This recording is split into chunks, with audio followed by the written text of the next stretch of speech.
thank you very much. This was just a little quick stop that we made yesterday. Let's go to North Carolina. We want to go to North Carolina. And what a crowd. Thank you very much. We appreciate it. There'll never be anything like this. You know, you say, let's go to North Carolina. We get this great crowd. Outside you have people. It's crazy. We're having a great time. And you know, these ladies right here, they've been to, I think, over 200 rallies, but I'm not going to say it. And this time I made it easy because they come from North Carolina. They didn't have to travel. Today they traveled about a half an hour, right? Isn't that nice? Instead of traveling all over the country. They're unbelievable. And you look better than you've ever looked, and I'm not allowed to say that. You know, if you say that, if you say a woman looks beautiful, which you do, it's the end of your political career. But I don't care. You look beautiful. Well, I'm thrilled to be back in this incredible state with so many proud, hardworking American patriots, which is what you are. And let me begin by wishing each and every one of you a very Merry Christmas. Remember, they didn't want to say Merry Christmas when I first started. 2016, we don't want to say Merry Christmas. They said, I said, no, we're going to bring back Christmas. And they don't say that anymore. They don't want to say it, but they don't talk about it anymore because they got shellacked. We're here tonight to celebrate 11 incredible months. It's been the most successful first year of any president in the history of our country.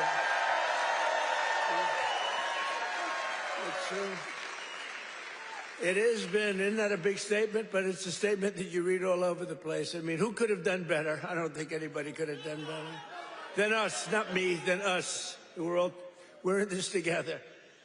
Since my inauguration, we've created more than 53,000 North Carolina jobs, including 8,000 North Carolina construction jobs. More than 150,000 North Carolina residents have been lifted off of food stamps. They're very happy about that. And after your horrible hurricane, which produced more water damage than any hurricane in history, the Democrats let you down. They really did. Remember, they wouldn't do anything. Remember? They wouldn't go to your community. They wouldn't do anything. You had to wait till January 20th when I took office that we really knocked the hell out of it. Remember? As soon as I took office, I got in on January 20th, and first thing I did was made North Carolina phone calls, and we did a hell of a job. Did a hell of a job. You'd still be sitting in the mud if I didn't get elected. You would be. People were sitting in the mud. But I helped rebuild your state, and I didn't get any help from the Democrats, not your governor, not your man that's running, by the way, for Senate against Michael Whatley, who's phenomenal. Michael Whatley is incredible. Your previous governor was a disaster. He's also a radical left person, by the way. He's radical left. You don't want him. He doesn't represent you. And look at the crime. Look at what's going on with all the crime here. The slitting throats and stuff. I never saw that with you.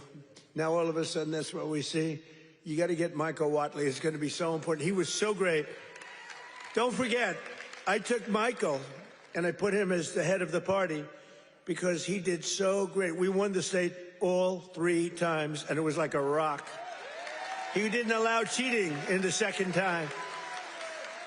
I watched all these states, boom, boom, we're leading. People went to sleep, it was over. Then they dropped ballots, they cheated like hell. The only good thing is this is a far better term than it would have been had I done it the more traditional way. It really is. It's a more powerful term. It's a more powerful term, and the biggest news of all is yesterday it was announced that inflation is far lower than anybody expected. I told you. Beating every one of the 61 forecasts from the so-called geniuses, the experts. We're the geniuses, not them. We now have the lowest core inflation since March of 2021, and we're just getting started. It's unbelievable. And that's despite taking in billions and billions and billions, hundreds of billions of dollars in tariffs. Remember, they said, oh, the tariffs will cause inflation. Just came out with the best inflation report we've had in years. And lots of cash, too. In fact, 1776, right? $1,776 goes to our military. You know, it was $1,775, and that was the number. You know, that was just a lump. I said, you know, if we had $1, we got $1,776. Somebody said, that's genius. I said, well, I'm smart.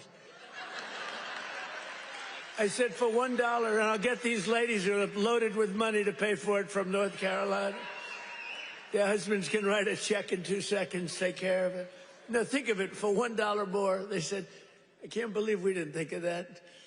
Only hours ago, I left a meeting at the White House where we cut the cost of prescription drugs by 300, 400, 500, and even 600%. And I'm doing what no politician of either party has ever done before, standing up to the special interests and demanding lower prices for the American people. This is what we're doing. You know, it's called favored nations. And nations all over the world were screwing us. We would have prices that were 10 times higher than the prices they were charging in London and in Paris and all over the world. We had the highest prices for drugs because we had politicians that wouldn't. I did it in the beginning, at the first, but then we had a thing called, you know what happened, COVID? And it was sort of hard to go after France and Italy, say, listen, on top of all your COVID all over the place with everyone dying, we want you to pay a lot of money for drugs. You can't do it. But we did it, and nobody's ever even thought of doing it before. I've negotiated and really did it directly with 17 of the world's largest drug companies, as well as foreign nations that were taking advantage of your country for decades, many decades. For years, Americans have been paying the highest drug prices anywhere in the world by far, 10 times more sometimes, 15 times more, while other countries pay drastically less for the exact same drug made in the exact same plant, in the exact same country. But under my most favored nation, you know what that means? It's a legal term. Drug pricing executive order. I just signed a couple of months ago, and it's now being implemented. We have declared that the United States will now pay the same price as the lowest price of any country anywhere in the world.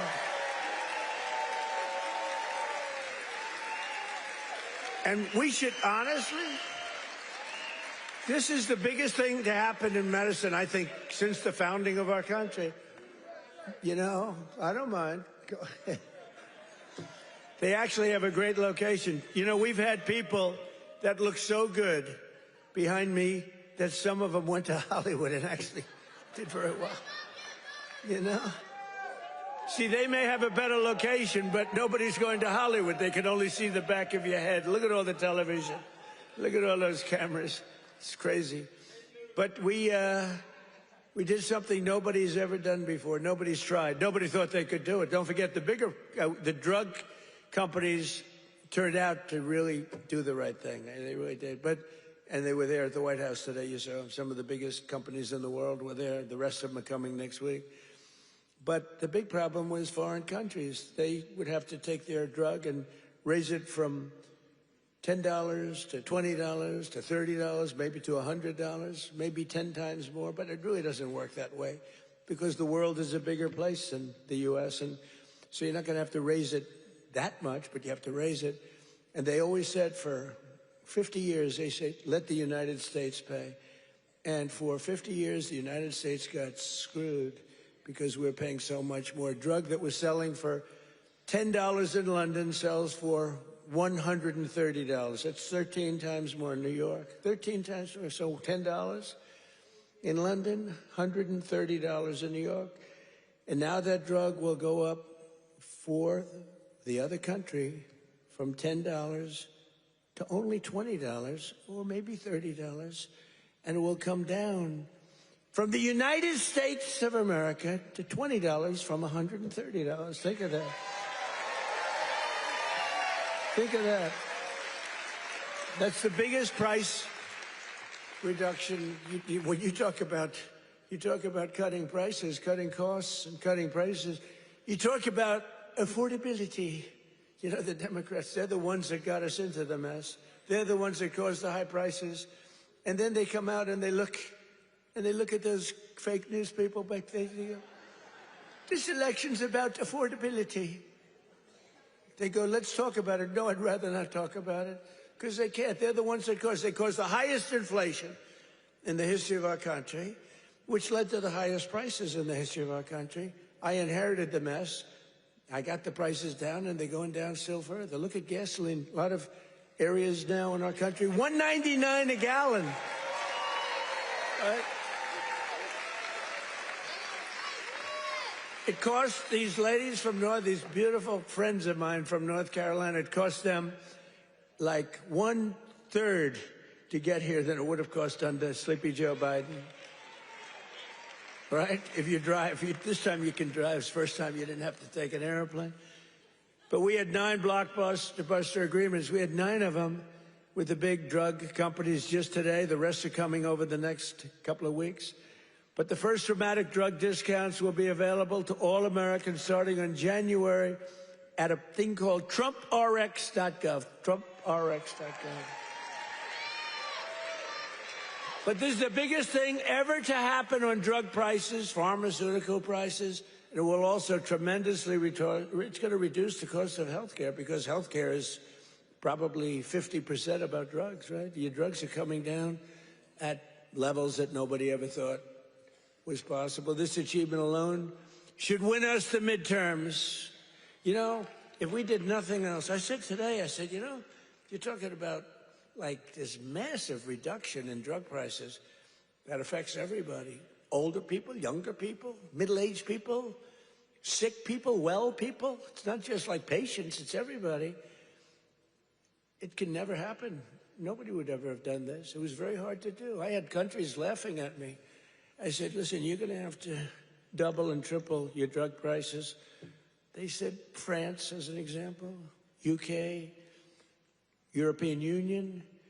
They said, you must be kidding. They've had low prices for years. The drug companies would go, could you pay more? No, charge the United. They wanted the drug companies, in all fairness, to charge the United States of America. And they made up all sorts of crap. Well, research and development. I said, well, what about research and development? Why aren't they paying also for research? Well, it just never worked that way. They used to use, remember, research and development, that's why we pay more. I say 12 times more? Why? For research and development? It was all a con job. But I'd say to the head of France, as an example, I'm sorry, but you're going to have to double or triple your prices for drugs. No, we will not do that. Oh, yes, you will. I said, yes, you will. 100%. No, we will not do that. Of course we will not. I can't do that. I said, yes, you will. No, I won't. Yes, you will. And he said, why do you have such certainty? I said, because if you don't do it, I'm going to charge you a 25% tariff on everything you sell into America.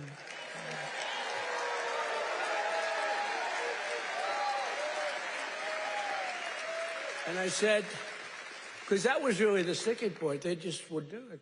They told the drug companies for years, we're not doing it. We're keeping that pill at $10. We're not going to raise it. And the drug companies said, well, you know, it's unfair. I mean, they're paying 10 times more, sometimes 15 times more. That's okay, let them pay more. We're not paying more than the prices were stuck for years. And no president did anything about it. Sleepy Joe Biden didn't know he was alive. The last thing he cared about. The last thing he cared about was this. He didn't care about anything. Just wanted to make it through. But they cheated. Look, he was surrounded by radical left. Hey, did you see on Mar-a-Lago, did you see how corrupt that was now? It's all come out. Wow. It's all come out. Some life. It's all come out. They were totally corrupt, radical left lunatics. Not stupid people, by the way. He was, but the people that really ran the country and that really ran the auto pen, they were not stupid. But think about what we've done. Under the Trump administration, America will not be ripped off any longer. So can you imagine these countries? And when I told you the example before, from $10 to $20, you know, that doesn't sound like much, but it's a doubling of the price. You know, that's a doubling of the price. And if it went to 30 or 35 or 40, you know, that's still a doubling, tripling, or quadrupling of the price. But I said, at 25% tariff, it's much more money than what you're talking about. So they would say to me, all countries, you know, obviously they said no at the beginning, and they would have told a normal president no, and that would have been the end of the conversation. So they said no to me, and I said, no, you'll do it, 100%. And they said, what's wrong with this? 100%. I said, 100% that you're going to do it. The one asked me, why are you so certain? Why would you say that I would quadruple the price of drugs in France or someplace? I said, because if you don't, we're going to charge you a 25% tariff. That tariff is worth 5 times more money than you're talking about. And there was dead silence on the phone. And then when the gentleman, Emmanuel, is a wonderful guy, when he spoke, he said, you have a deal. Have a deal.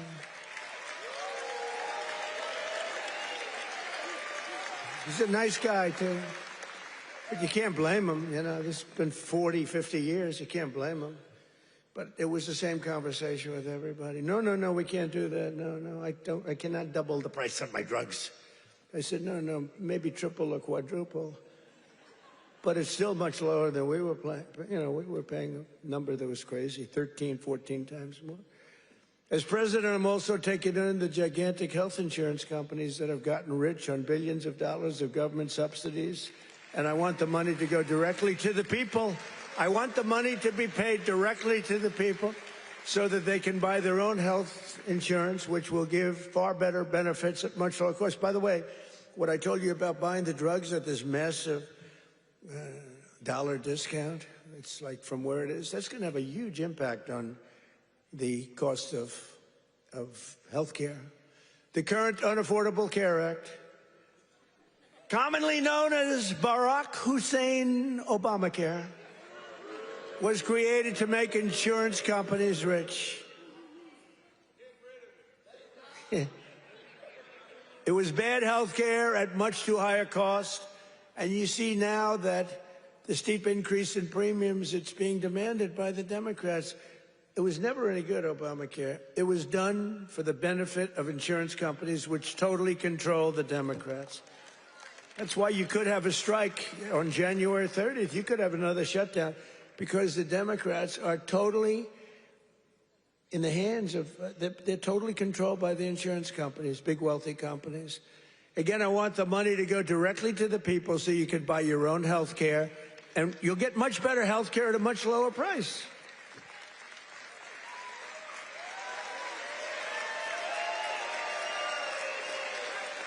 And the only losers will be the insurance companies that have gotten rich. How about these companies? Some of them have gone up 1,400%, their stock prices. One, I think, went up 1,700%. How many people have ever bought a stock that went up 1,700%?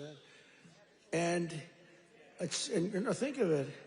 They've taken in billions and billions of dollars, and the Democrat Party is also just, you know, it's, look, I don't know what they're going to do, because I don't know how anybody beats us when we say that we want the money to go to the people so you can buy your own health care.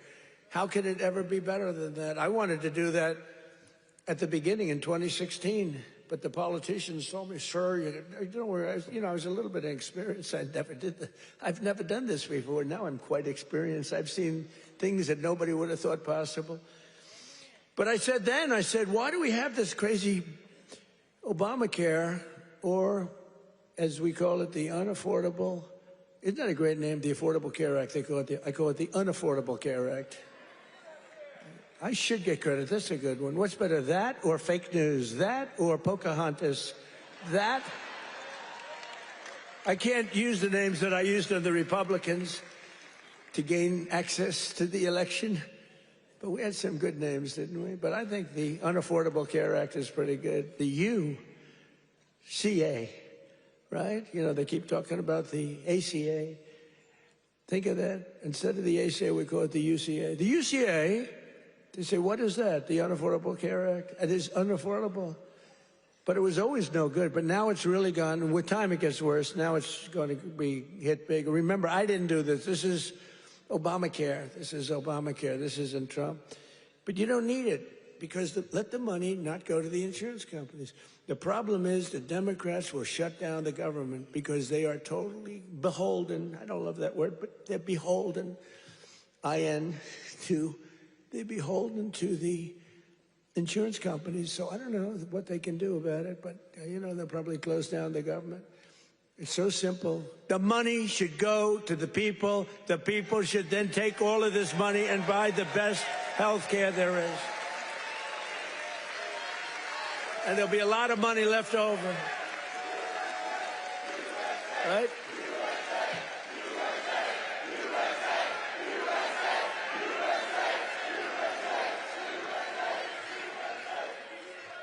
But they'll not be happy. But that's okay with me because you, the hardworking citizens, and finally you're going to have great health care at the right price, so you're going to have it. Although today I did suggest one thing, because when I was watching these big drug companies get up and talk about things, they were giving free medicine, and I mean, they couldn't have been nicer, they couldn't have been better, and they were, giving us a hard time a while ago, but it worked out good. I said, you know what I'm going to do? I'm going to call these insurance companies fat cats. They are fat cats. I'm going to call the insurance companies, and I'm going to set up a meeting with them, all of them, and maybe I'll have the same luck that we had with the health companies, with the pharmaceuticals and the drug companies that we had. So rather than just saying we're not going to deal, maybe they'll give us a deal, like cut the price by 50%, and maybe then it starts to make sense. So I'm going to meet with them. Who knows? Who knows?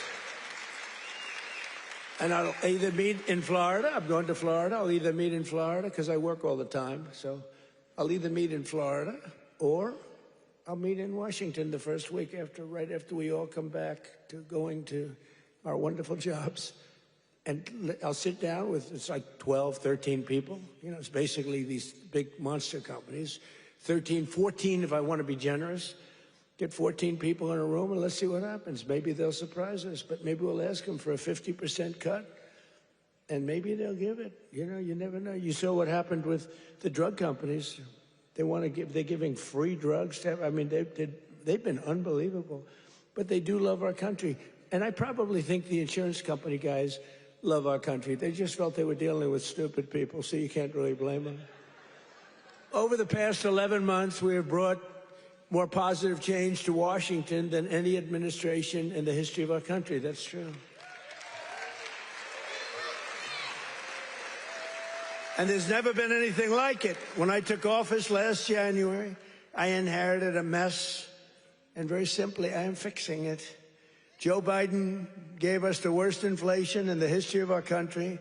A lot of people say, the fake news says, it's not the worst in history. It's the worst in 48 years. Oh, okay, sorry. No, they do. They say 48 years is okay. But when I say history, they go crazy. That's when I let them win. I say, I'm sorry, apologize. I like that hat, 47.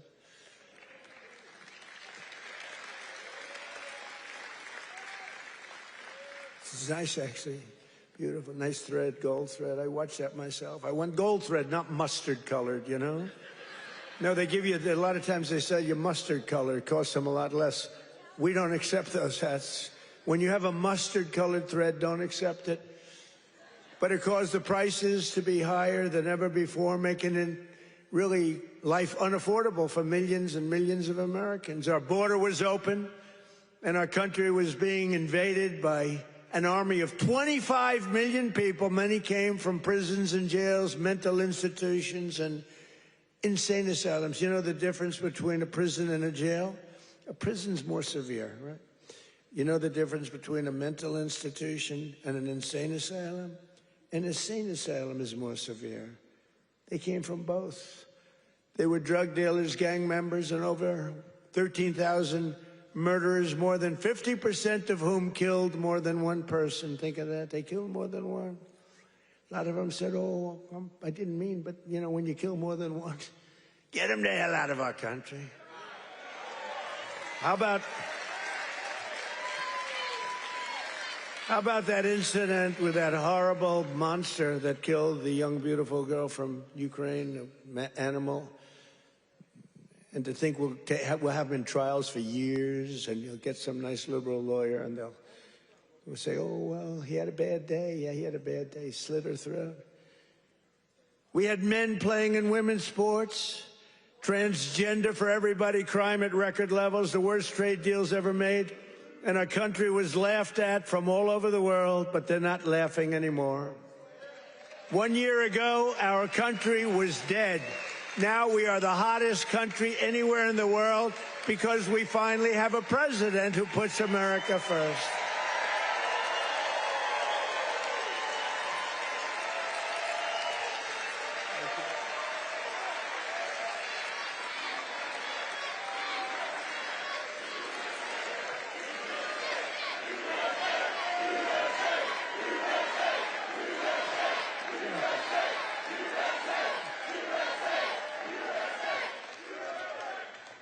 The last administration and their allies in Congress looted our Treasury for trillions of dollars, driving up prices on everything at unprecedented levels. How about the new thing in Minnesota with the Somalians?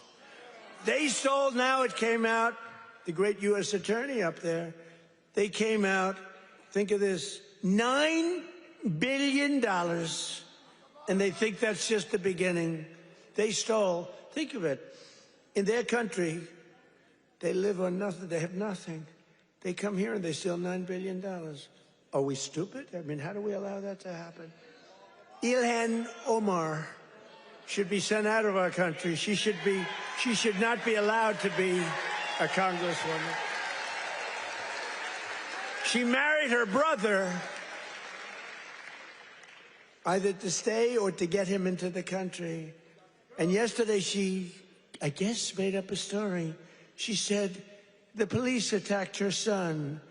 They stopped the car, and the police said, we never attacked him. We never stopped him. It was a made-up story. She's a con person. She's full of con. She says, zero. She said, you ought to get her the hell out of our country. That's what you ought to do. She made up a story that the police stopped her son's car, and they harassed the hell out of him. It turned out to be a fake story. There was no stoppage of his car, and there was no harassment. But think of that. In Minnesota, this beautiful place, once beautiful, I don't call it beautiful. You got a governor who's a stupid person and a corrupt. He's corrupt and stupid. But he allowed this to go on. He allowed this to go on. Everybody knew it was going on. But what nobody knew is over $9 billion. And the people of Minnesota are not happy. And you know who's running for governor? Mike Lindell. Do we like Mike Lindell? That man suffered. That man suffered. What he did, what he went through because he knew the election was rigged. And he did it. He just did it as a citizen. Mike Lindell, I'll tell you what, every time I introduced him, he got the biggest hand. I hope he does great. He deserves to do great. That man suffered. These people went after him. They went after his company. They did that with me, too, but at least I knew what I was getting into. He was just a guy that said, geez, this election was so crooked. It was so rigged. He fought like hell. That guy deserves to be governor of Minnesota, I'll tell you right now. He's a great guy, too. But I'm bringing the prices down, and I'm bringing them down fast. You know that? As I saw the other day, and as I showed to people the other day, I made a speech. It was very well received. You know, we had one problem. I put up these gorgeous charts, and it says chart. And I'm, sort of talking about the chart. You're reading into a piece of glass. I got no audience. I got just people, very hostile people waiting around. And I'm reading into a piece of glass for 22 minutes, and I talk about the chart. The networks didn't put up the charts. Only Fox put up the charts. Fox put them up, in all fairness. When we get angry at Fox, we have to remember that. They put up the charts, so you could start putting them up now if you want. But we put up these beautiful charts that were very... Look at that. But I very much like the chart from Butler, PA. I like that much better. That's my all-time favorite chart. You know, that's a great chart. They're all great charts, but I never like a chart like that chart I put up in Butler. Just take a look at the chart right here. That was a good chart. I love that chart so much. I sleep with that chart. But this is okay. There'll never be a great chart for me. It's only the one. Compared to Butler, all charts stink. But look at that chart. Look at the kind of Biden price increases and Trump price increases. Look at that. They're all Biden. We're bringing the prices down. Look at that chart. NBC and CBS and ABC fake news. They're fake news. Oops, that camera just went off. Sorry about that. Every time I mention that camera, you know, you see the red light back there, you see it go off. ABC fake news. I think ABC's the worst. Believe it or not, George Slopadopoulos, he paid me about $16 million. You have George Slopadopoulos. I heard Chris Christie lost his job. They fired Chris Christie. And they have a great young woman taking his place who happens to be Hispanic and happens to be phenomenal. She's going to do a great job. But they fired Chris Christie. I guess, you know why? He wanted to eat all the time. No, they fired him. He was bad news. But I'd say ABC is the worst of the networks. I would then say NBC is horrible. I mean, just horrible. They had this guy on, this fake guy, the fake senator. I call him the fake senator from a place called Georgia, right? And he was talking about all the, you know, things. He says he's a church leader. You know, it's funny, if you go in as a church leader, they talk about church and state, right? He's allowed to talk about. He said, I'm going back to my church and I'm going to pray this morning. I'm going to talk about all these issues. If a Republican said that, they start screaming church and state. They don't scream. But NBC's really bad. And CBS, I mean, I love the new owners of CBS. Something happens to them, though. 60 Minutes has treated me worse under the new ownership than they just keep treating me. They just keep hitting me. It's crazy. And then you have Marjorie Trader Brown, I call her, because green turns to brown under stress. So I call her Trader Brown, which I don't like doing because 2 words is too much. 2 out of 3. We're changing to Marjorie Taylor Greene. I'm going Marjorie Trader Brown, so I have to trade. And a lot of people don't understand 2 words is too much to change. I actually like Marjorie Taylor Brown better, but everyone says Marjorie Trader Greene is good, but they're all good. But what the hell happened to her? She must have been a stone cold liberal. She's on CNN now all the time. Can you believe it? And it was only because I couldn't call her back. You know, I have 218, 19, it changes. But we have 200 and some odd congressmen and women. I have 53 senators. I have 212 countries. I've got a family. It's nice to talk to my family, too. You can't call a president every single day, and then when the president doesn't call you back, she goes around saying, he doesn't call me back. He doesn't. I said, Marjorie, I can't call you back. I got 2. I think, Marjorie, I just can't call you back. I'm sorry. And I wouldn't call her back. And she goes onto a rant. He won't call me back anymore. Sorry about that. You know, you can only go so far. Yeah, once a month, once every week or 2 weeks, but you can't. You're highly neurotic. Her, not me, but I'm neurotic too. I think I'm probably very neurotic too. I always say controlled neuroses is good. Being neurotic, no good, but if it's controlled, that's okay. It gives you some energy. But what the hell happened to Marjorie Trader Greene? It's unbelievable, but she dropped out because I wasn't going to endorse her, and the person I would have endorsed was going to kill her in the polls. So she dropped out. And then they talk about how brave she is. No, brave would be to stay. And, you know, it's one of those things. But she dropped out. I can't believe it that people can change so much. But you can't go from being a strong conservative to a stone-cold liberal unless you were lying. You know, you can't do that. I mean, you can stop liking somebody or You can say, I don't know, she's fake. Look, front row Joe. What are you doing in the second row? What happened? Well, you're in the front row. That's good. It's front row Joe. I don't know who's been there, the front row Joes or you? It's pretty close, I think. Very different, hey, very different types. Would you stand up, please, in the front row? Just stand up. Look at these women. Look. How incredible they are. Right? Even front row Joes will admit they're very great, right? Look how beautiful they are. People like you built our country. You built our country. And that's why we love you. You built our country. The people in this room built our country. Under Sleepy Joe Biden, car prices, gasoline prices, hotel rates, airfare, and more went up 30 to 75%. Now they're all coming down. We're all coming down. Take a look at that. Isn't that beautiful to look? The same is true with groceries. The price of a Thanksgiving turkey was down by 33% compared to Sleepy Joe's high-priced era.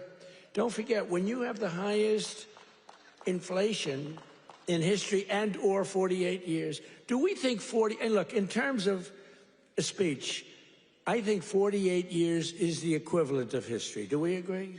Can we say? Because they had a piece on me today in one of these fake newspapers, which are all dying. They're all going bankrupt, thank God. But they're the worst. That I misrepresented by saying history. It's actually 48 years. And I said, you know, that's not a bad misrepresentation, I don't think. The price of eggs is down 82% since March. Do you remember? There the people are. Do you remember? Fake news. Do you remember when I just got elected? It was a big thing. We won every swing state. We won the popular vote. We won by like 312 to 200 and something, and like low 200. And we won everything. We won districts, the word district. We won districts by 2,750 to 525. That's a slaughter. And that's the thing when you see everything's red except for two little lines on the left and the right, meaning New York and California. That's the one that really is incredible. 2,750 to 525. We won everything in a slaughter. We won everything. And what a great thing it was, right? When you can have an election that good. And they tried to rig it. Remember we had the thing? Too big to rig. Remember that statement? That was a big thing. They tried like hell. They gave up at about 9:02. It was too big. It was just a landslide. They couldn't do it. They cheated a lot. But we made it too big to rig, and I appreciate you getting... I said the polls had us up, pretty way up. And a lot of times when that happens, you'll say, let's go out and watch a movie, and we'll come back and watch the president win. No, I said, don't watch a movie. Go out and vote. But it was too big, so it came back. What an evening. That was... Oh, what was better, 2016 or 2024? Tell me. I don't know. 2016 was pretty monumental. What was better? I don't know. Beating Hillary was fun.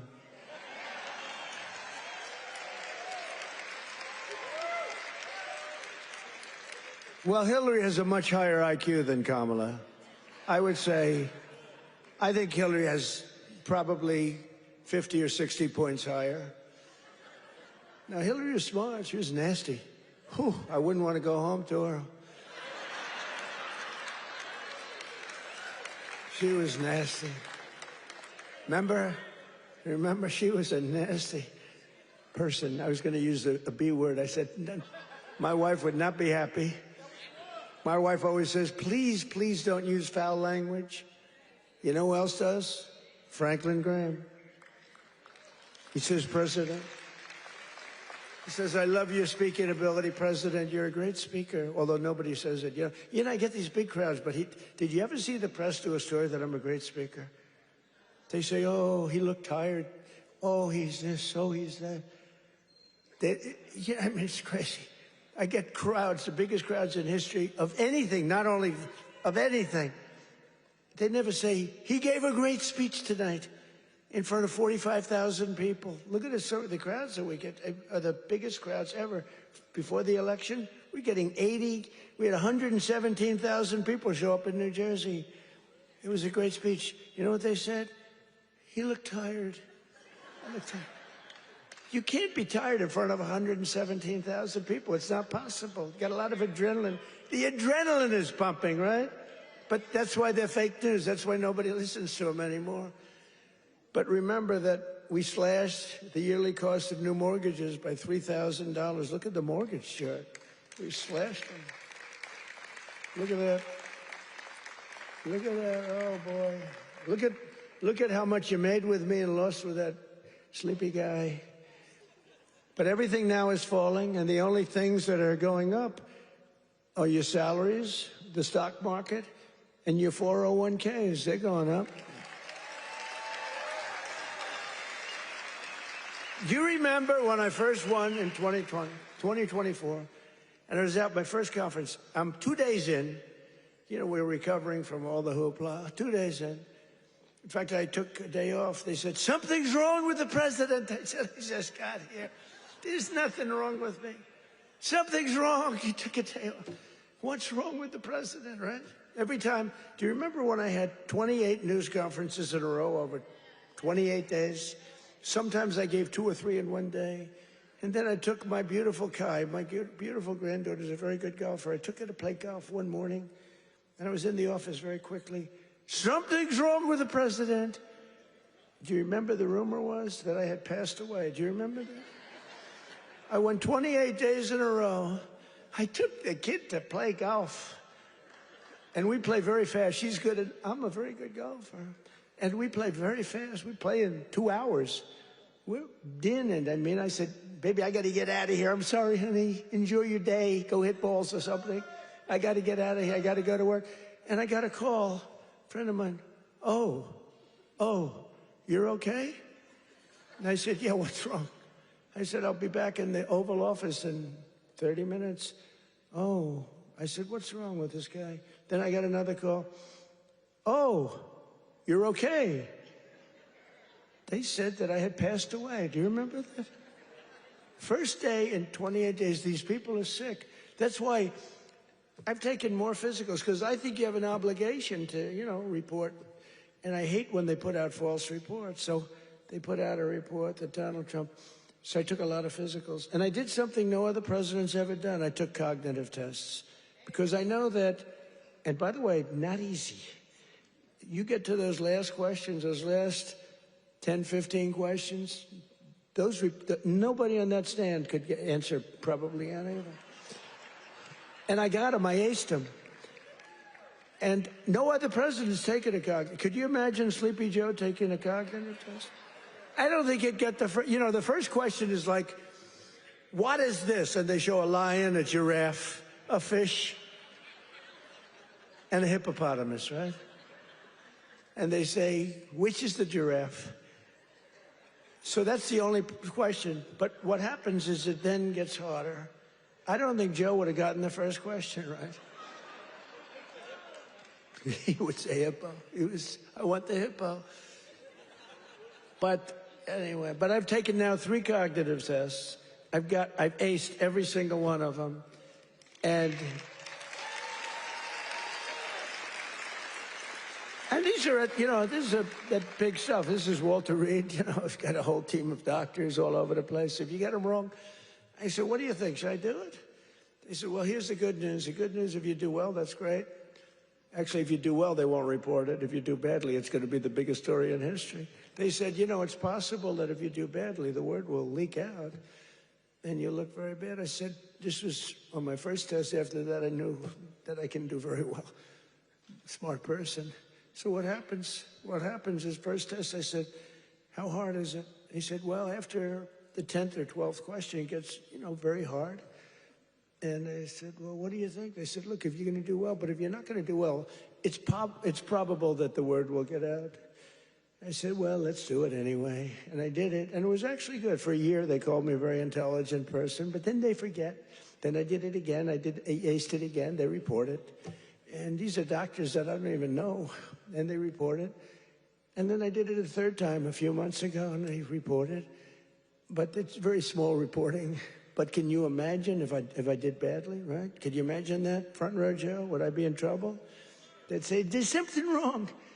But I like to do it. But I had perfect health. And they reported his health is perfect.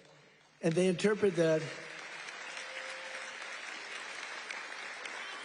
And the fake news interprets when the doctor says he's got perfect health, they go, what does he mean by perfect? There's something wrong with the president. These people are sick. Now, there will be a time when perhaps it won't be 100% true with all of us, right? And when that time comes, I will let you know about it. In fact, you'll probably find out about it just by watching. But that time is not now, because I feel the same that I felt for 50 years. I really do.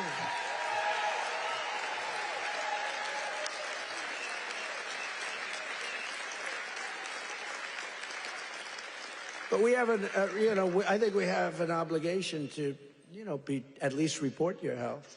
But I will tell you, to me, because of what happened for 4 years, I really think having a cognitive test for presidents to take a cognitive test is very important. I think it's very important. I'm hearing that they say it's, not with Biden. They said it was not constitutional. That was the least of his problems.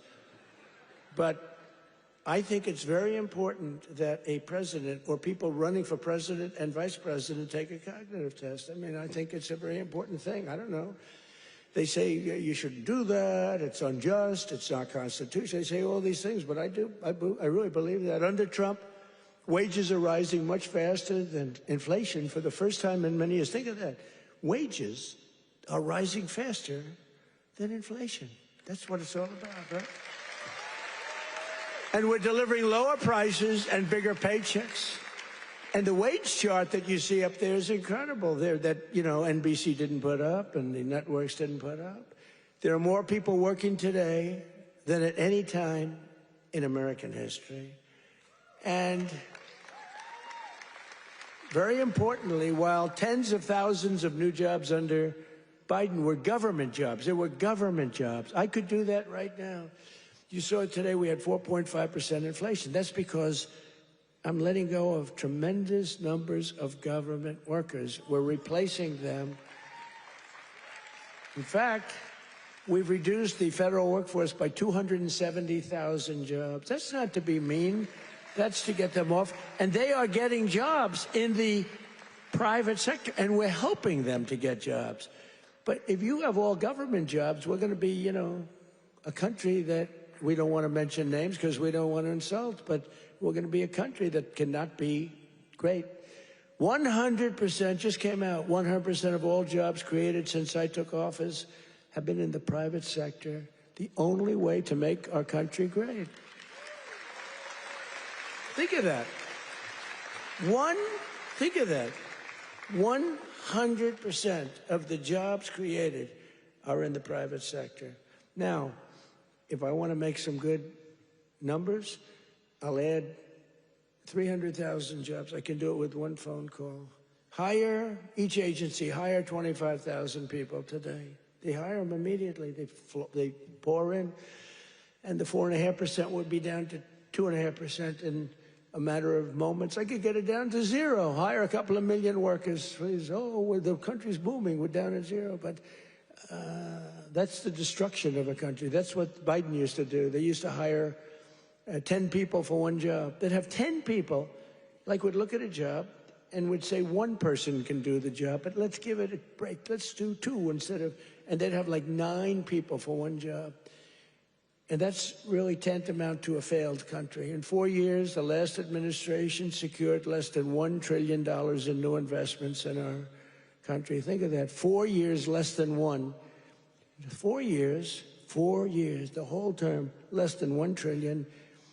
In 10 months, I have secured a record-breaking $18 trillion more.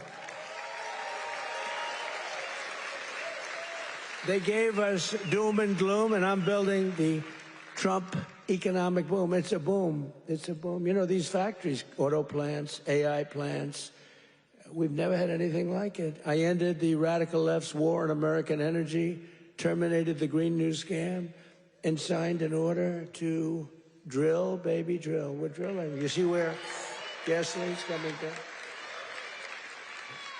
Gasoline is now substantially lower than $2.50 a gallon, and many, many places now are under $2 a gallon for gasoline. And within the next 12 months, we will have opened 1,600 new electrical generating plants. That's a record all time. Because, you know, we need tremendous amounts of electricity for AI and for all these plants. Electricity prices will fall very dramatically when these plants are open. To protect North Carolina workers, we imposed 25% tariffs on foreign automobiles, 50% tariffs on foreign steel, and I approved 25%, 30%, and 50% tariffs to save North Carolina's cherished furniture industry, which has been decimated by China. You know, I used to come here a lot for one reason. I'd build hotels, and I'd build different buildings, and I'd come here to your furniture area. I used to love it. Those people were so talented. I'd buy so much furniture, and that was before politics. I did great. I was very good at real estate, I would tell you. But I used to come to North Carolina to buy furniture for lobbies or furniture for hotels, and I was here a lot. I mean, you've been decimated, but it's coming back now because I put tariffs on, big tariffs, actually. But I remember I'd say to a guy, I like that chair. You don't realize what he did. I would look at a chair. The arm of a chair was very important to me. I said, I like that chair, but this arm has to be a different shape. And you got to chisel that. I'm a very aesthetic person, believe me. Except with women. I don't care what a woman looks like. I used to say beautiful. Now I don't care. Since politics, I never mention looks anymore. The most beautiful woman can walk right across. I don't even look at her anymore. Because in politics, that's the sign of death. We don't look. But I do look at the arm of a chair. And I'd say to your artists, they were artists. They were artisans, you know. I'd say, no, can you give a different curve? Can you do a little more carving at the end? They would, right in front of me, bing, bing, bing, bing, bing, bing. They were like geniuses. You lost the business. It went to China and other places, but mostly to China. Because they never put tariffs on, just like they didn't put them on chips, just like they didn't put them on cars. You lost 58% of your car industry. By the way, it's all coming back. Some of it's coming back here. It's all coming back. Because to bring a car into our country is costing 25 to 50% tariffs now, and they can't do it. They can't compete. Tariff is, and I won't say it because it gets me in trouble, my favorite word. I know I want my fifth favorite word. Do you remember when I said the word tariff is my favorite word in the dictionary? Remember that? And then the fake news got me. What about religion? What about God? What about your family? What about your wife? What about your children? I said, they got me in this one. So now tariff is my fifth favorite word. And now I'm okay. It's my fifth. 5. Now I'm okay.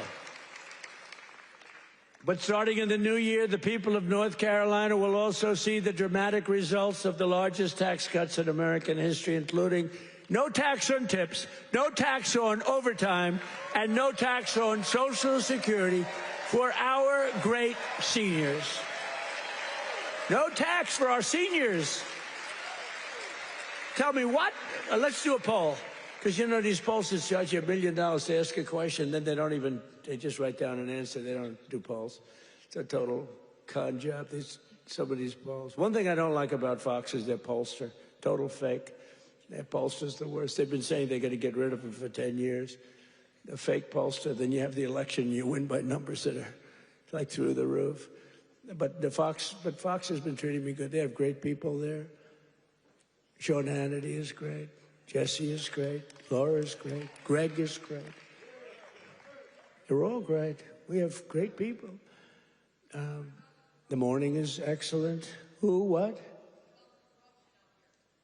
Which corruption? Where?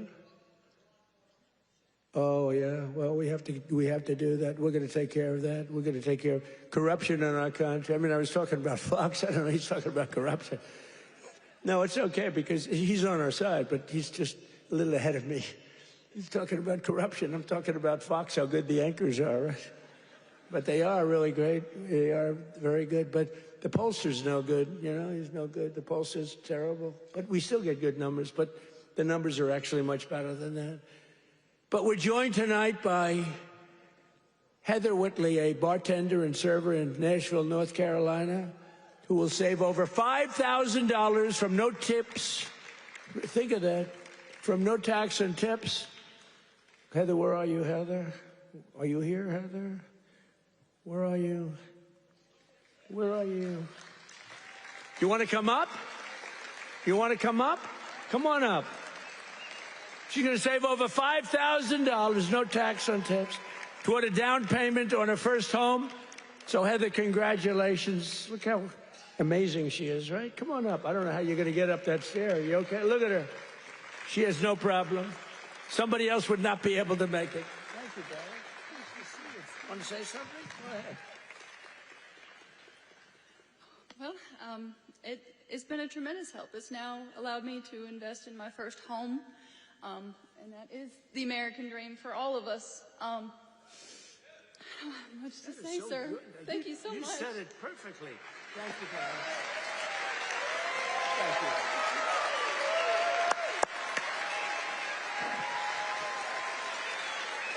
Heather, you don't realize you said that so perfectly, because that's what it is. You're going to get a home, and you're going to be happy as can be, and you are a great person. Thank you very much. You couldn't have been better. Thank you, darling. Also with us is Austin Harding, a police officer, highly respected, a loving father from Monroe. Austin and his wife are raising a son with autism.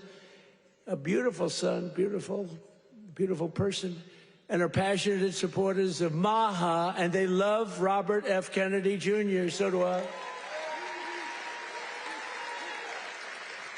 And with no, thank you, Austin, and with no tax on overtime, Austin will have thousands of dollars, many thousands of dollars more to help care for his wonderful son. Last but not least, we have Carolyn and Charles Thurston, who run a successful small business providing care to senior citizens. That's great. Not only did we make their small business tax deduction permanent, helping them to expand, but under no tax on overtime, their employees will have much higher take-home pay, and that makes their job a lot easier. So, Carolyn and Charles, please stand wherever you may be. Oh, that's great. Thank you. So it's going good? Going good? Good-looking couple. Thank you very much. Another key part of our tax cuts is known as Trump accounts. You hear about that? You put money in, and they are knocking them dead. It's great. It's Michael Dell Computer. He put up $6.25 billion. How do you like that? He started with no money, and now he puts $6 billion plus into the first accounts. I mean, think of that. $6 billion. It's, to be exact, $6.25 billion. Even the second part is a lot.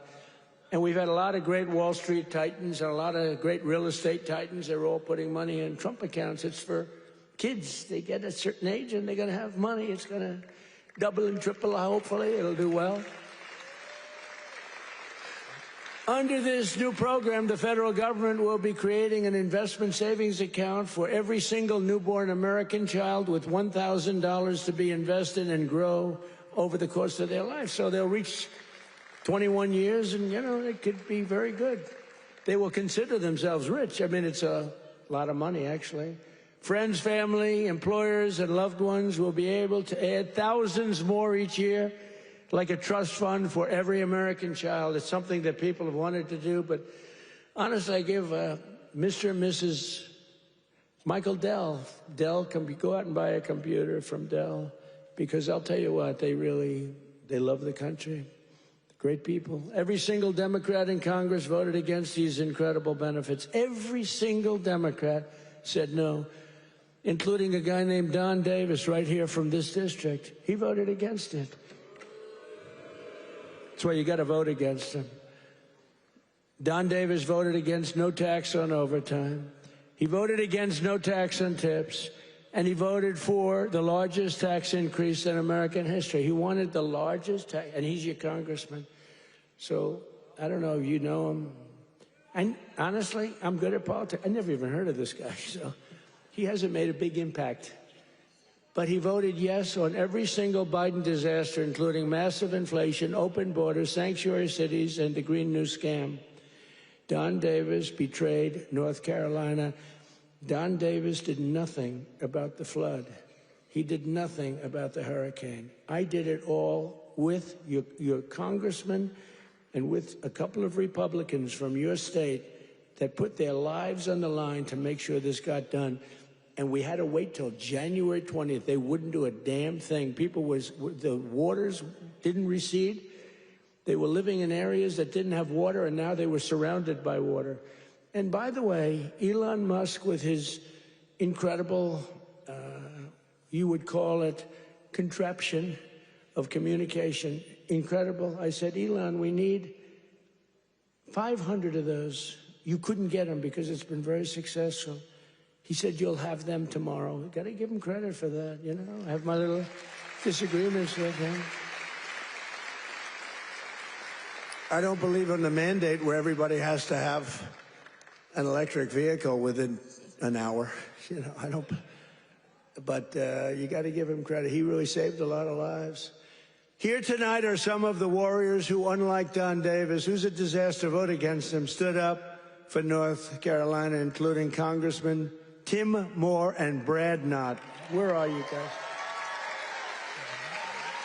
Hey, fellas, come up real fast. Come on up. Come on up. I'll tell you, these guys were, look at them, two handsome gentlemen, extremely different types. That's great. Say hello. Say a couple of words. Thank you, man. Thank you very much. Appreciate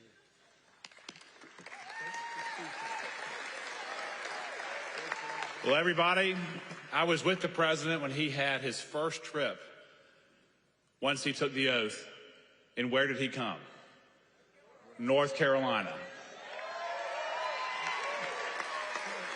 As we gear up for the midterm cycle, where's the first state that President Trump has come? North Carolina. He knows what you know. It's the people that make this country great. It's not the government. It's not regulations. It's people just like you. And let me just tell you this. The fight is long. It's hard. I'm new to this, and I have been amazed at how hard the president is fighting for you. So let me say this simply and with my whole heart. Stay with us. We hear you, and we're going to keep fighting for you. Thank you so much.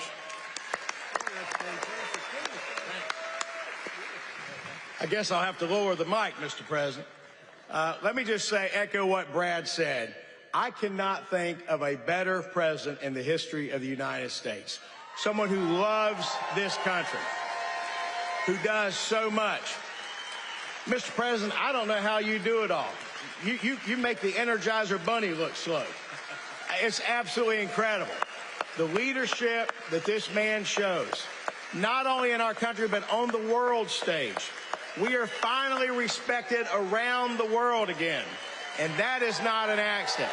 Mr. President, North Carolina loves you. The United States loves you. Thank you for what you're doing. Great job. Thank you.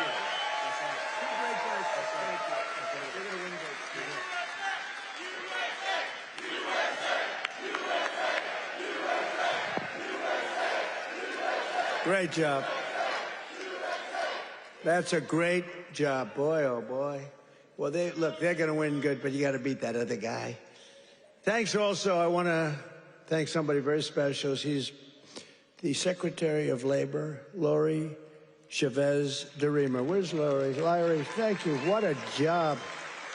What a job you've done. Our friend did me a big favor when he recommended you. I was recommended by a great guy, a great friend of mine, and a big fan of Lori, and he said, I have somebody that would be great, and that was an understatement. You've been unbelievable. Thank you very much, Lori. Appreciate it.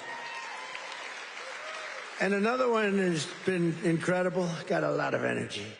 Director of Federal Housing Finance Agency. He's done a phenomenal job. Mr. Bill Pulte. Bill, thank you very much. Thank you, Bill. Also, State Senator Phil Berger. Phil, thank you. Great. And we have a lot of political people here. I would like to introduce them all. We'll be here. But one we have to introduce, fellas, is Michael Whatley. And he was the head of the Republican Party. Before that, he was the head of your party right here, the Republican Party, and we won 6 in a row, 3 primaries and landslides, and then we went on to win the election all 3 times. So we won 6 in a row. I've never had a loss with him. And when I won look, we did phenomenal. It turned out, we won 3 times in a row, just so you understand. I don't mean here. I mean all over. We won 3 in a row. They might have done us a favor, but we won 3 in a row. But when we got screwed in the second election, it didn't happen over here. He had 601 lawyers he hired. They had lawyers at every single ballot box. And other people were cheating in other states that we won by a lot, and they were cheating. You could see it go, here we are, pwah, pwah. And you remember they have ballots all of a sudden. We just found 75,000 ballots, a total rigged deal. And by the way, you have not heard the last of that, I can tell you. But in this state, that didn't happen because you had a guy named Michael Whatley, and he had every box secured. He had, I think, 2 or 3 lawyers at every station, but he had over 600 lawyers, I think 600. And I said, how many lawyers did you have? 601. I said, that's like genius. He was ahead of it. And you'd watch, people went to bed that night. Everyone said the election's over, Trump won. And then all of a sudden they woke up in the morning, and 3 o'clock in the morning, they found hundreds of thousands of votes in some of these states. It was a rigged election, but not here because of him. And I said, I don't know if I'm doing this again, but if I'm doing this again, I want Michael Whatley. I said, the guy from North Carolina, I want him to head the Republican National Committee, the RNC.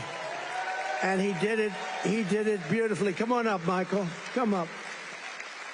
He did it so well, and we had the big election when he worked with Laura. Now, how good is Laura? Laura Trump, who was born here, loves this state so much. She could have done very well. By the way, I think Ted Budd is doing a very good job, too, I have to tell you.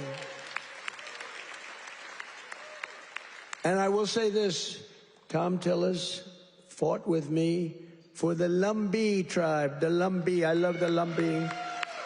And he's really been very good. We had a little dispute, but these are, it's fine. He's been really good. Tom has been very, very good, and I appreciate it very much. And he's been very strong on the Lumbee tribe, and I think they're going to get out and they're going to vote. The Lumbees, you have some here. You have some of the leaders here. If you could, you want to stand up if you're there? It's really great. Thank you very much. We appreciate it. Let them know we appreciate it. We got to get every one of those 60,000 votes or whatever. We got to get them for this guy. But the Lumbees have been great. I've been with them from the beginning. We got them across the finish line. But I want to ask Michael to say a few words. He's just been an unbelievable warrior. And I said, if I do this again, I'm going to get that guy in North Carolina who wouldn't let that phony, they tried here too. They couldn't get away with it. They tried. He stopped it. He's a tough, strong guy. He's also a wonderful human being, he's just a great person. And I want to tell you, him and Laura Trump there's never been a better team. In fact, I said, before he did this, I said, if you had your choice for anybody to be your co-chair, who would you pick? He said, I'd take Laura Trump again, right? Yes, sir. You did say that. But I'd like to have Michael say he's in a fight. against a radical left governor who did a shitty job for you. And I really want you, either way, but either governor, because you have another governor that's a Democrat. You know, virtually, I think every state run by a Democrat is a failure. Think of it. And now your state with all these killings, I never heard of killings, but all of a sudden, and they came in through Biden with his open border craziness, and these are vicious people. But I want this man to say just a few words because it's so important that he wins. You don't want to have a radical left senator that basically wants to have open borders, transgender for everybody, men playing in women's sports. Michael, are you in favor of men in women's sports? I am not. Are you in favor of transgender for everybody? I am not. Are you in favor of open borders? No. Thank you. Thank you, sir. You know, in 2015, Donald Trump came down that golden escalator, said he was going to make America great again.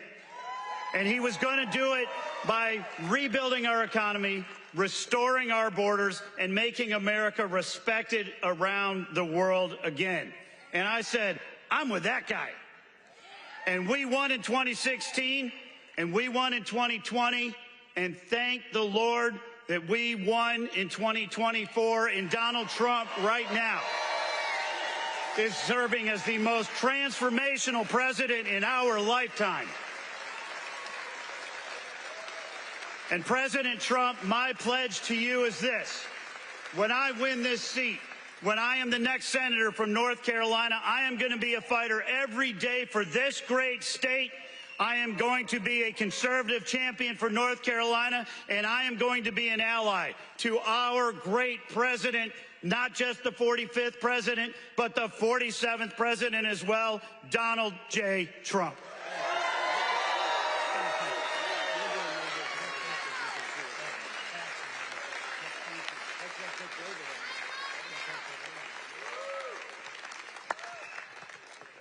What a great guy he is. So get out and work for him. I hope you can get your group of about 70 women to go out and do it. We can get all the front rows, and we got to win. He's a good man, and he represents your values, that I can tell you. But I also want to express my condolences to the people of this state and to the loved ones of NASCAR legend Greg Biffle, who perished yesterday in a tragic plane crash with his family in Statesville.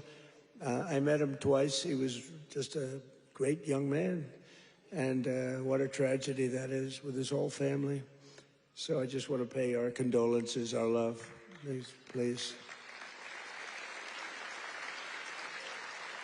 I'll tell you, North Carolina will never forget them. He was, and his family were incredible people.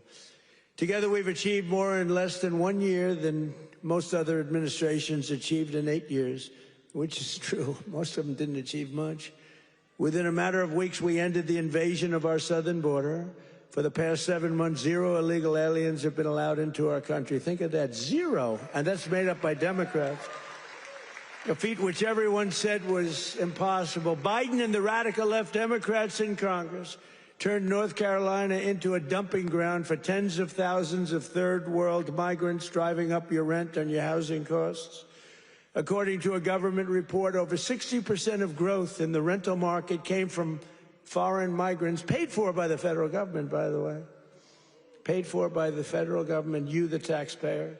Mass migration fueled mass inflation, but now we are fixing it, and we have record-setting deportations, and we're really focused on the bad people. We're really focused on the bad people. We have farmers who are great people. They know what they're doing. But we're focused on the bad ones. We're getting the murderers, the drug dealers. We're getting the ones from prisons. We're getting them the hell out of here. We're focused very strongly on that. For the first time in 50 years, we're seeing reverse migration as migrants go back home. We're saying, go back home, please. And we want the bad ones to go back home because those are the ones that caused the problem. And think of Washington, D.C. So, I mean, outside of the terrorism attack from 3 weeks ago. And by the way, that young, beautiful man is doing well. You know, we thought we lost both of them. And We lost one who's looking down on us right now.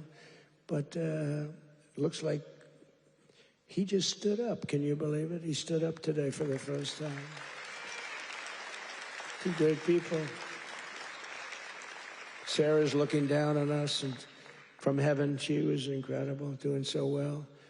But he's doing, they were both about the same. We thought we lost both of them. Hit in the same area, if you can believe it. He was hit hard. But he's, and his mother, Monica, I spoke to her the night of, sir, he'll be okay. Every doctor was saying he doesn't have much of a chance. And she said, sir, I'm telling you, I know my boy, he's going to be fine. I can't believe it. And literally, actually yesterday, he stood up and he's talking a little bit. I mean, the whole thing is incredible. The mother, I've never seen anybody. I never saw anything like it. She was so positive. She said, I'm praying, and everybody's praying, the whole country's praying, and there's no way he's going to have any problem. He's going to be just fine. It's not even that he was going to make it. It was like, he's going to be fine. Incredible person. In the year before my election, all net job creation was going to foreign migrants, all of it, 100%. Since I took office, 100% of all net job creation has gone to American-born citizens. The migrant invasion also brought massive crime. What's happening with the killings in North Carolina is indescribable. I mean, for the first time, you're in national news all the time with the killings. That's because you're run by Democrats. 2 weeks ago, an illegal alien from Honduras who entered under Biden walked onto a train in Charlotte with a large knife and brutally stabbed a passenger multiple times in the chest. The same savage criminal alien had previously been arrested 2 months earlier, but he was released by authorities to pillage and kill, which he did. Also recently in this state, you saw this one. Nobody could watch it. Another monstrous criminal with 14 prior arrests plunged a knife into the throat of an innocent young, beautiful girl, Ukraine. She was from Ukraine, who was sitting on a train. You could see she was scared to be there. You could see that, right? Everybody knows what I'm talking about. She walked onto the train. She was afraid to be there. What happened to North Carolina? You didn't have that condition. And then she was attacked from behind violently by this savage. No one can ever forget that look of shock and terror on the young woman's face. It happened so fast as her murderer walked down the train car, dripping with blood all over. Passengers are looking at him. They're saying, what is that? There's blood pouring out from every part of him, from the knife. For years, radical left politicians have been releasing bloodthirsty, violent offenders and criminal aliens back onto your streets under our leadership. We're finally getting illegal aliens and vicious felons off the streets and throwing them out of our country, or in some cases, putting them in the toughest jails in the world because, frankly, we don't want to let them into their country because we don't want to take a chance that these animals will come back. We're restoring law and order in America.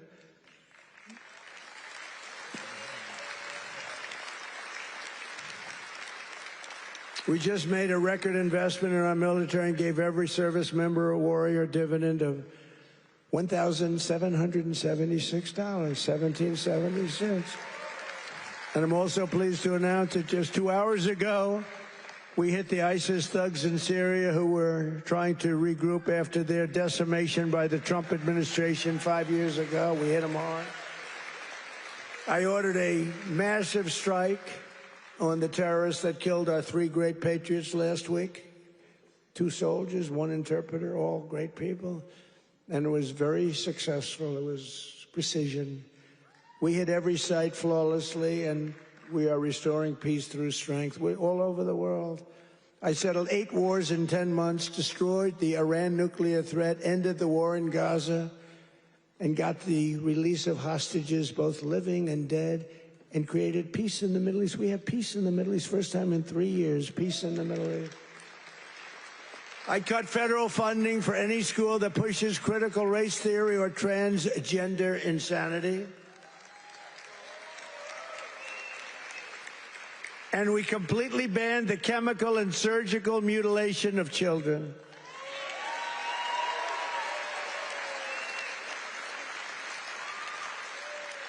Can you believe I'm standing here, 2025, talking about I banned the surgical mutilation of children? Could you imagine 15 years ago saying that? People would say, this guy's crazy. What the hell is he talking? The surgical mutilation of children. I banned it.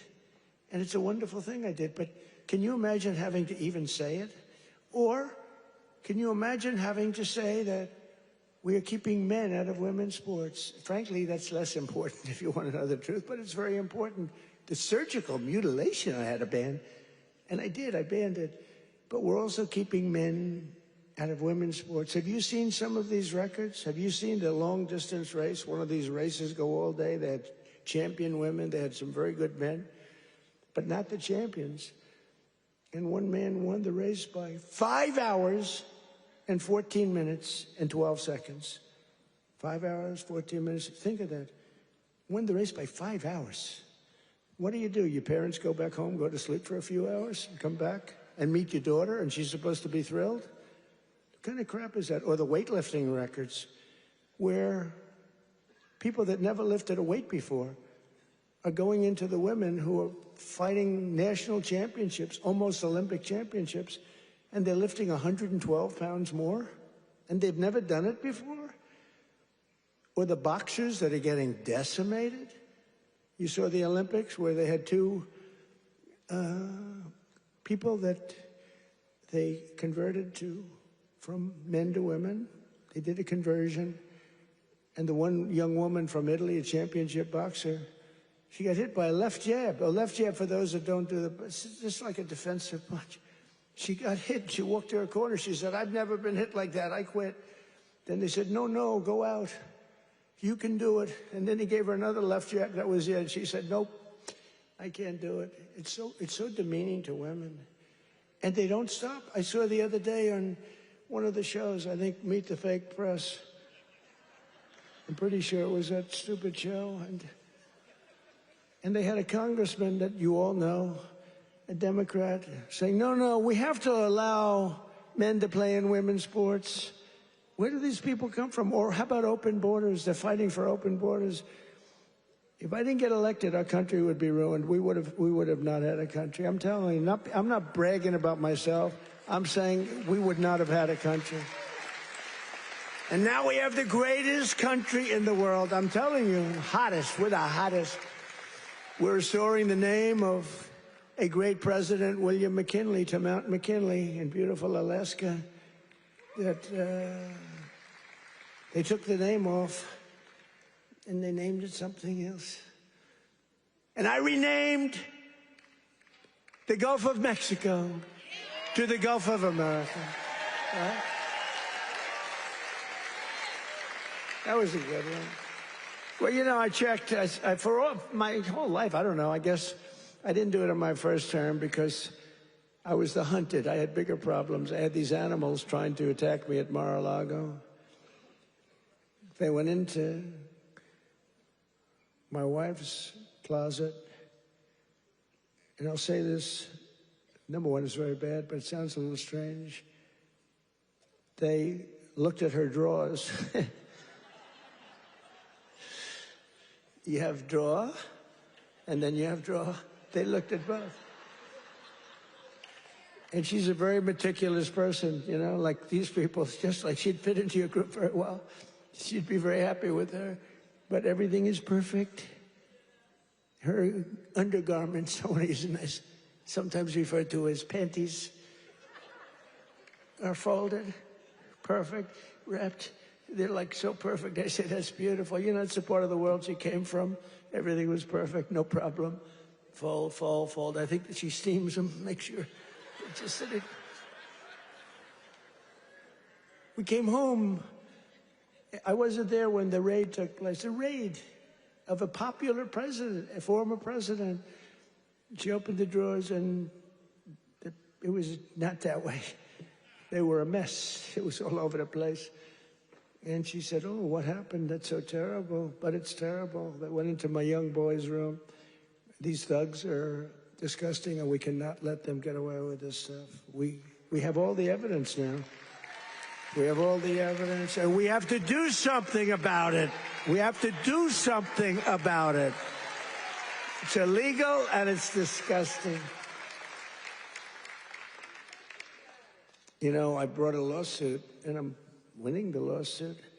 There's only one problem. I'm the one that has to settle it. In other words, I am suing, and I'm the one that's supposed to settle it. So maybe I'll give myself $1 billion and give it all to charity. Does that make sense? You know, I'll give it to charity. Do you have any nice charities? I have to settle the lawsuit. There's never been a case like this. Trump suit, I sued a long time ago, and it's doing fine. It's a suit, and now, you know, we found all this stuff. Did you see where the FBI didn't want to do it, but the Justice Department forced them to do it? The FBI guys didn't want to do it, but the thugs and the DOJ wanted to do it. So I sued them, and and they do say that, you know, it's never been a case like this. Donald Trump sues the United States of America. Donald Trump becomes president, and now Donald Trump has to settle the suit. I hereby give myself $1 billion.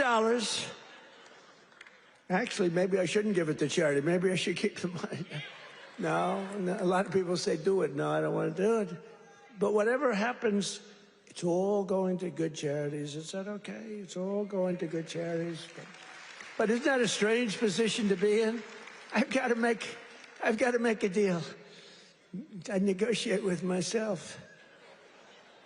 From the skyscrapers of Charlotte to the rolling hills of Asheville, from the sand dunes of Kitty Hawk to the streets of Chapel Hill, and from the factories of Hickory to the small towns and family farms across your beautiful countryside in North Carolina, we are bringing prosperity, opportunity, and pride surging back to your incredible home.